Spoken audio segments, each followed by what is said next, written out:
Seoul's top diplomat Cho Hyun headed to Paris yesterday to attend the G7 foreign ministers meeting after South Korea was invited as a guest country to the event. Attention is now on whether he will hold separate talks with his counterpart from the member states on the sidelines of the meeting. For more, we're joined today by Professor Andrew Millard, head of Department of International Relations at Changwon National University. Professor Millard, thanks for coming on today. Good morning. So how might the Group of Seven nations address the situation in the Middle East and the ongoing war in Ukraine? Right. So right now, the French are holding the presidency for 2026. There's going to be several meetings through this year. There'll be a leaders meeting in June. But for now, this week, it's going to be the foreign ministers. And this is really a very critical time because we have various different conflicts happening, various different issues around the world, which are really compounding other crises as well.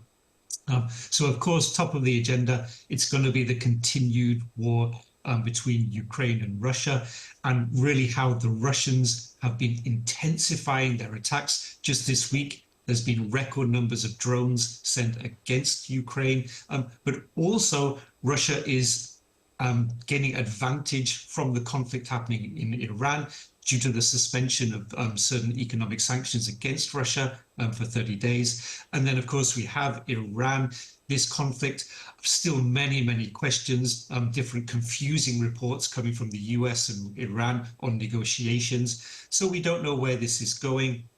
But as we said, all of these are compounding the energy crisis, and the G7, really their focus is on global security and improving economic resilience. So even if the war in Iran was to end today, this energy crisis, this economic crisis, this is going to last for several months. So this is really going to be a very key agenda at the meeting. Right, and South Korea's foreign minister, he's reportedly likely to meet U.S. Secretary of State Marco Rubio on the sidelines of that meeting. How might they discuss the issue of sending troops to the Strait of Hormuz?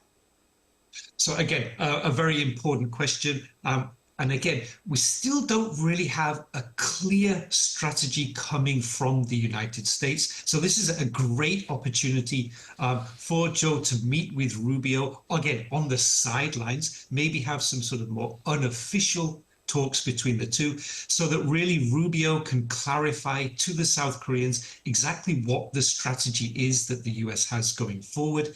And this is very important because we still don't have from the US a formal request for military support from the US. And this is very important. Without that formal request, South Korea cannot go ahead. But then we also have these questions. Exactly what support is the US asking for? Is it asking for boots on the ground? Is it asking for army support so that they can send troops into Iran, or even just to some of the islands around the Strait of Hormuz or other islands like Karg Island? Or are they only looking for naval support in terms of sort of, again, shoring up the Strait of Hormuz and sort of securing access for ships for oil? Right. It is unclear what the U.S. is actually really asking for. More than 30 countries, including South Korea, have signed a joint statement instead agreeing to work on safeguarding the Strait of Hormuz. How might diplomatic efforts help reopen the waterway? So firstly, we should say the Strait of Hormuz, it's not completely blocked. It is technically still open. So we've had the Iranians saying this week, I'm saying just yesterday, that it's open to any non-US affiliated, so non-US hostile ships. So we are seeing actually some Russian, Chinese, Indian ships. They are passing through.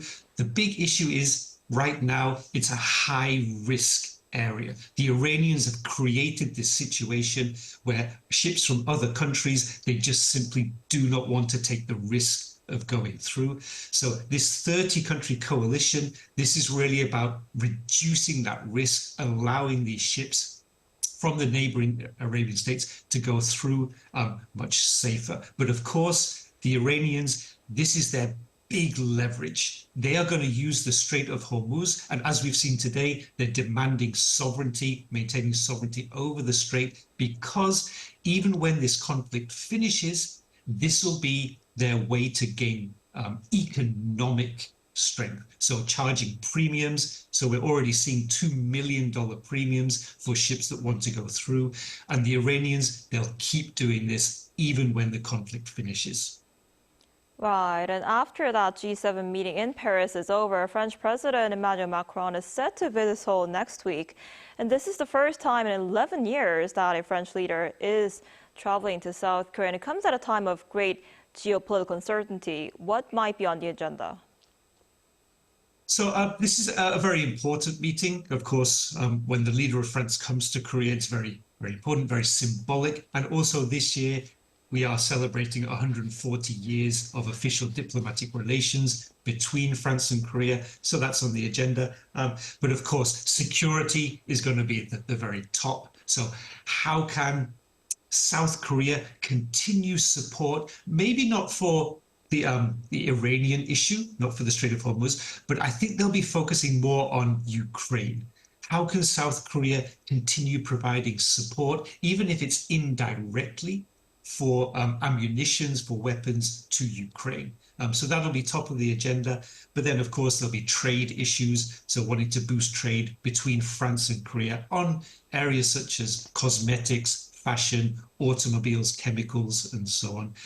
But we should also say Macron, he's coming towards the end of his term in office. So even though this is very important, this is still maybe somewhat more of a symbolic meeting between the two.